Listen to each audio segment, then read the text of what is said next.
இது மேகதாதுவை பொறுத்தளவுக்கு மத்திய அரசாங்கம் மாநில அரசாங்கங்களும் இணைந்து ஒரு சுமூகமான முடிவை எடுப்பார். மீனவர் கைது விவகாரம் மத்திய அரசுடைய பேச்சுவார்த்தை எப்படி இருக்கு?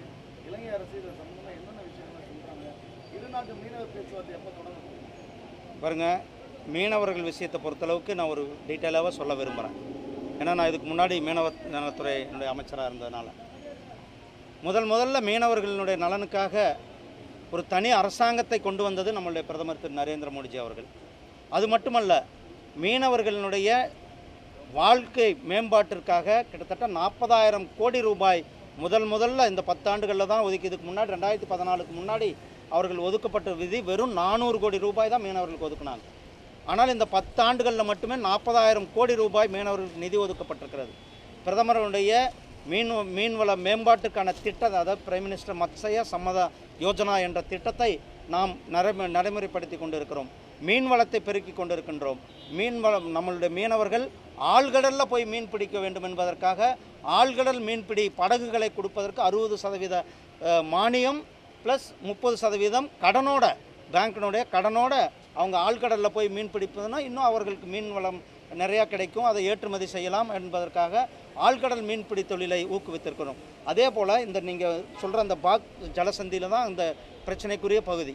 அந்த பகுதியில் நம்மளுடைய பகுதியிலேயே மீன்வளத்தை பெருக்க வேண்டும் என்பதற்காக ஃபிஷ் ரேஞ்சிங் என்று சொல்லக்கூடிய மீன் குஞ்சு வளர்ப்புகளை அதிகமாக அந்த இடத்துல நம்மளுடைய மத்திய அரசாங்கம் நாம் செய்து கொண்டிருக்கிறோம். அது மட்டுமல்ல, கடல் பாசியை, ஏன்னா மீனவர்கள் அந்த கடற்கரையிலேயே இன்னும் தொழிலை அபிவிருத்தி செய்வதற்காக கடல் பாசி வளர்ப்பு, அதுக்காக ஒரு ஸ்பெஷல் பார்க் இந்தியாவிலேயே முதல்ல ஒரு ஸ்பெஷல் பார்க் கொடுத்துருக்குன்னா அது தமிழ்நாட்டில் ராமநாதபுரம் மாவட்டத்தில் தான் அந்த ஸ்பெஷல் பார்க்கானது கடல் பாசிக்காக முதலில் கொடுக்கப்பட்டிருக்கிறது நம்மளுடைய தமிழ்நாட்டுக்காக தான். இப்படி மீனவர்களுடைய வளர்ச்சிக்காக ஒரு பகுதியில் நாம் திட்டங்களை நடைமுறைப்படுத்திட்டு. இங்கே பிரச்சனை ப்ராக்டிக்கலாக மீனவர்கள் இயற்கை சூழல் அல்லது கடல் சீற்றம் அல்லது பல்வேறு காரணங்கள்னால அவர்கள் திசை மாறி அல்லது வழி தவறி சர்வதேச எல்லைகளுக்கு போகும் பொழுது ஸ்ரீலங்காவினுடைய பக்கத்து நாடான ஸ்ரீலங்காவிலிருந்து அவர்கள் கைது செய்யப்படுகிறது. அவர் கைது செய்யப்பட்ட உடனடியாக நம்மளுடைய அங்கே இருக்கிற எம்பசியானது, நம்மளுடைய வெளியுறவுத்துறை சார்ந்த அலுவலர்கள் உடனடியாக தலையிட்டு அவர்களை இங்கு கொண்டு வந்திருக்கிறார்கள்.